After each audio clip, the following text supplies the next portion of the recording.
Shalom, I'm Moreh Matan, and welcome to this week's Moreh Minute.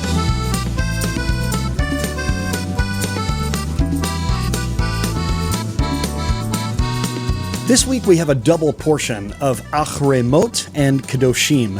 Achrei Mot means after the death, and Kedoshim means holy ones. Now, the reason that the first Torah portion is called after the death is it's immediately following the death of Nadav and Avihu that we learned about last week, the sons of Aaron. Now, Aaron had two other sons, Eleazar and Itamar, and we will get to them at a later time, but this week we're going to focus on what happened directly after their deaths. It is a very curious thing when we read about the death, about the fire that they brought before the Lord that they were not enjoined to, and God took their souls from them. They died there on the spot in the presence of the Lord. This can be very confusing to us, and there are many opinions as to what actually went on and why God took their lives from them. Now, I mentioned in my Depths of the Pardes teaching earlier this week that I'm fascinated with strange laws that are in countries or cities. There are some strange laws in my country, in the United States, with regard to animals, for instance.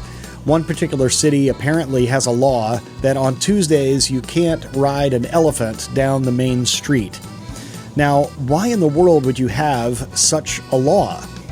Well, it goes to something that my parents used to say when I was younger, and that is, there are no rules until you break one. This is a kind of a funny saying, and it's something that we've used with our children as well. There are no rules until you break one.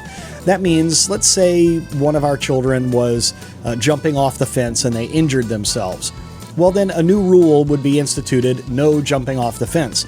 We had no need for that rule before, but because something happened, we needed to put a rule in place. So it makes me wonder who rode an elephant down the main street of their town, and is that why they had to make this odd law?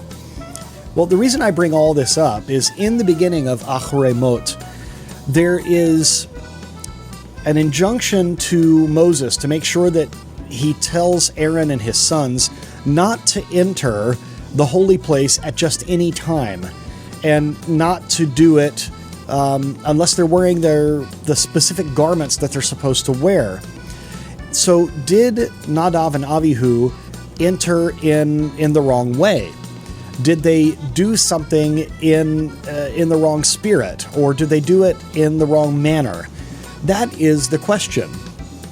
Rabbi Berg from a local synagogue here in the United States had something very interesting to say about this passage, and that is, it appears that Nadav and Avihu were trying to do something good, but something bad resulted.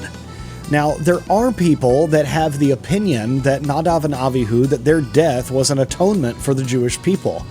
And there are people that actually say that what happened was something positive, that they reached up to the highest heights of their spirituality, and their bodies could simply no longer hold their souls. There are other people that look at this as more of a punishment, as something done against Nadav and Avihu for doing something, or at least doing something in the wrong way. So this idea of doing something that could be seen as intrinsically good, but going about it the wrong way, Rabbi Berg compares this to the way that Moses speaks to Aaron after this incident. What it says in the Hebrew is that when Moses speaks to Aaron, that he's somewhat speechless. In fact, this particular rabbi points out that you could say, based on what Nachmanides says, that he was paralyzed and silent, that he was speechless and he was sort of paralyzed, as if Moses' words affected him that deeply. Well, we can sort of compare these two things. Moses is obviously trying to bring correction, to bring discipline, and to make sure that this doesn't happen again. So he's doing something that is good, but he did it in a way that really, well, I think it may have hurt Aaron in some way. It reminds me of the friends of Job that come to him and sit with him for 7 days, as is, the custom of sitting Shiva with someone. they don't speak for a whole week. And it's when they open their mouths that they begin to get it wrong. Sometimes we might have a good intention, but what we say, or rather how we say it, can be taken in a way that is hurtful. We need to be very careful with our words, and we need to be very careful with the occasions that we take to tell people different things that they need to hear. There is always two ways. There are always two ways that we can say something, and you get the same result, but one is a way that lets the person down easy and perhaps uses some kindness, and the other way is not. What about you?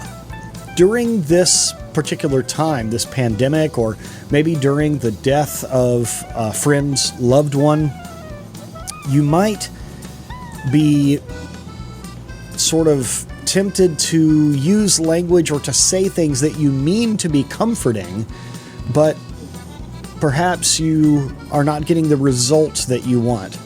Again, sometimes it's the way we say what we say that is just as important as the words themselves.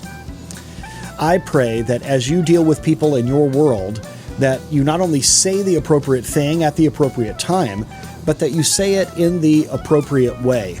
Remember, the Bible says, don't let your good be spoken evil of. Thank you for joining me this week on this double portion of the Torah. Keep us in prayer, as next week we're going to be filming with Pastor Dumasani Washington in Orlando at Yeshua Bread of Life congregation, where Tom Flores is the leader there. And it's going to be wonderful. I'm doing an entire course for our Uri program called Zionism and the Black Church. It's an amazing book written by Pastor Dumasani, and we're going to do an entire course.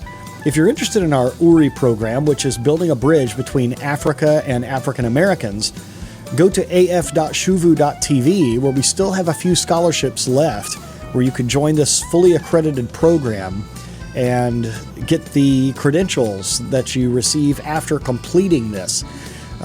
You can even work toward an associate's degree, and then later on, even get a bachelor's or master's degree. Thank you for joining me this week. I am Moreh Matan. Shalom and Kol Tuv.